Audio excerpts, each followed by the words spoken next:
आइए पढ़ते हैं कबीरदास जी का एक दोहा और समझते हैं उसका अर्थ। तो इनका दोहा है, तिनका कबहू न निंदिए, तिनका कबहू न निंदिए, जो पाँव तले होए, कबहू उड़ आँखों पड़े, कबहू उड़ आँखों पड़े, पीर घनेरी होए। तो इस दोहे का अर्थ इस प्रकार से है, तिनका कबहू न निंदिए, जो पाँव तले होए। इस दोहे में कबीरदास जी ने कहा है, इस दोहे में कबीरदास जी ने कहा है कि कभी भी हमें घास के छोटे से तिनके को भी कभी उसकी निंदा नहीं करनी चाहिए, कभी उसकी निंदा नहीं करनी चाहिए। पैरों के नीचे पड़े तिनके की कभी भी तुच्छ नहीं समझना चाहिए, पैरों के नीचे पड़े तिनके को भी कभी तुच्छ नहीं समझना चाहिए। कबहू उड़ आँखन पड़े, कबहू उड़ आँखन पड़े, पीर घनेरी होए। तो इसका अर्थ कबीरदास जी ने इस प्रकार समझाया है, उसका तात्पर्य यही है कि कभी वही तिनका, छोटा सा तिनका अगर उड़कर आपकी आँखों में पड़ जाए, या कहीं से उड़ते हुए आँखों में पड़ जाए, तब बहुत ही ज़्यादा यानी असहनीय पीड़ा अर्थात दर्द होता है।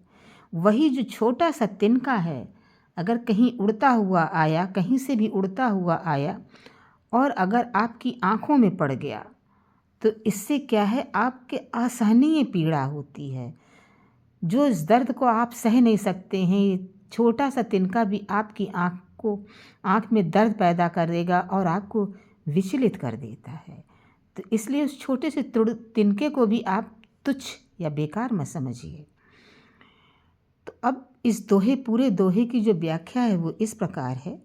इस दोहे की व्याख्या है जो इस प्रकार से है, हमें सीख ये मिलती है, इस दोहे से हमें ये सीख मिलती है कि हमें कभी किसी को कमज़ोर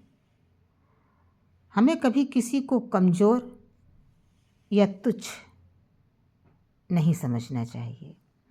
इस दोहे से हमें ये सीख मिलती है कि हमें किसी को कभी कमज़ोर या तुच्छ नहीं समझना चाहिए, उसका कभी भी अपमान नहीं करना चाहिए, चाहे वो कितना भी छोटे हो, चाहे वो कितना भी छोटा हो, कितना भी छोटा, बहुत ही छोटा क्यों ना हो, हमें उसका अपमान नहीं करना चाहिए। किसी भी समय छोटी चीज़ का भी महत्व होता है, छोटी चीज़ का भी महत्वपूर्ण बन सकती है हमारे लिए, किसी बड़े संकट का कारण भी बन सकता है। छोटी चीज़ भी हमारे लिए कभी बहुत ही ज़्यादा महत्वपूर्ण बन सकती है और कभी बड़े संकट का वो कारण भी बन सकता है। इसीलिए कबीरदास जी ने कहा है कि हमें छोटी चीज़ का भी सम्मान करना चाहिए। कबीरदास जी ने कहा है कि हमें छोटी चीज़ का सम्मान करना चाहिए, किसी का भी कभी भी अपमान नहीं करना चाहिए, कभी भी किसी का अपमान नहीं करना चाहिए। तो आज मैं आप लोगों को सिर्फ एक ही दोहा मैंने बताया है और उसकी व्याख्या सहित पूर्ण व्याख्या की है उस दोहे की। मैं ये वीडियो अभी अपलोड करूँगी। सो अगर आप लोगों को ये मेरे पढ़ाए हुए दोहे पसंद आ रहे हैं तो कमेंट्स बॉक्स में आप अपना कमेंट्स कीजिए, और कोई समस्या है, कुछ समझ में नहीं आ रहा है तो आप कमेंट्स बॉक्स में कमेंट्स करके कह सकते हैं और मैं बताऊंगी कि क्या है। जो भी आपकी समस्या हो तो आप बता सकते हैं। जब तक के लिए शुभ रात्रि।